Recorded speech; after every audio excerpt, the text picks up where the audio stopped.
Hi, I'm Blake with Nucanoe, and today we're kicking off our Nucanoe Custom Setup of the Week series, where we're going to be showcasing different setups, different configurations, different accessories, just really different ways to outfit and use your Nucanoe kayaks.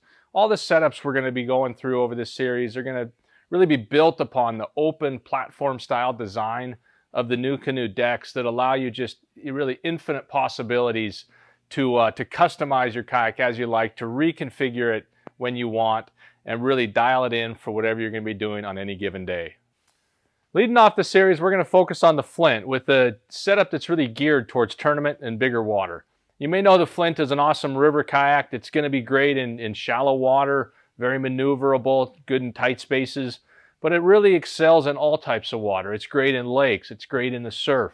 You really take the Flint anywhere and do just about anything. The Flint is also a full-featured kayak that's at a mid-range price. You know, some of the kayaks that in the same price range are stripped down and, more limited in what you can do. But the Flint really can be rigged up to do anything that just about any fishing kayak can do. So it's just offers a ton of potential, and we're going to focus on some of that potential today. So there's a number of great benefits to this particular setup. First of all, you got a ton of tackle storage. We have 10 Plano boxes in this setup. We've got the 2 small boxes on the side pockets. We've got the 2 medium-sized boxes that fit right under the seat, and then up to 6 of the large Plano boxes in the black pack.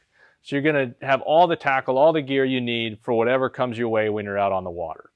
Second, you got the dashboard here that really puts everything you want in front of you, front and center, but keeps it out of your way. Very organized. Very easy to access by leaning forward with your hand, very visible, but it's not going to get in the way of your fishing. And then at the end of the day, this all lifts out, so it's easy to take everything out. It's all contained in one unit, so it makes getting on and off the water very simple.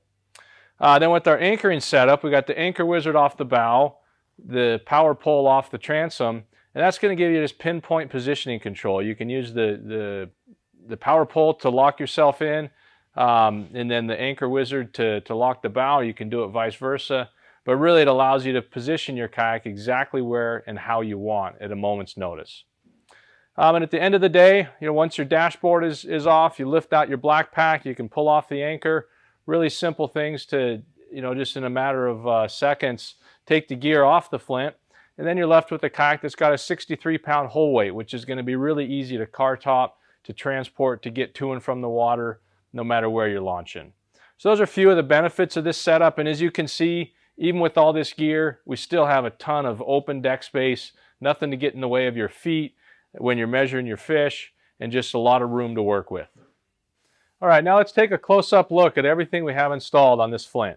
Starting at the bow, we have the Anchor Wizard chute with the Flint bow mount Anchor Wizard adapter that fits right underneath the bow handle.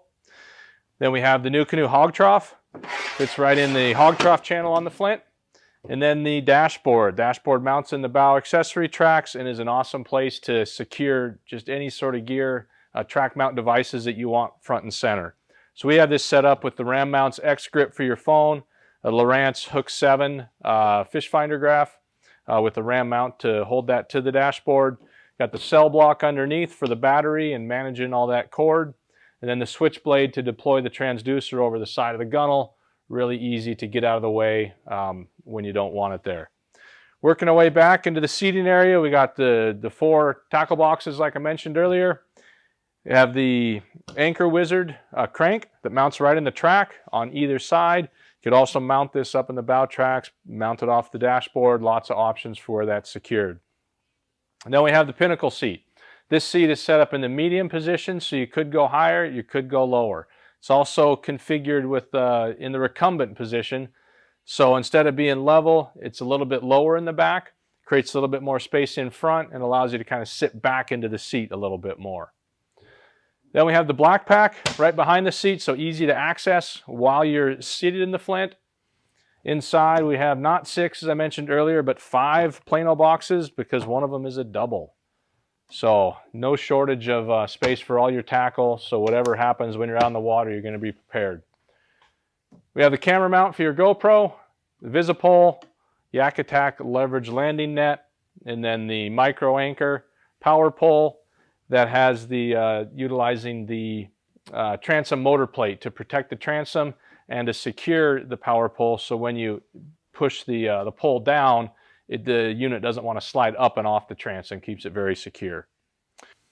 That's a wrap on this sweet Flint setup for tournaments and bigger water. I hope you learned a few things and have a greater appreciation for what the Flint can do. Join us tomorrow. We'll be taking a close-up look at a really killer Frontier 12 setup, tandem with a motor. It is going to be an awesome fishing rig.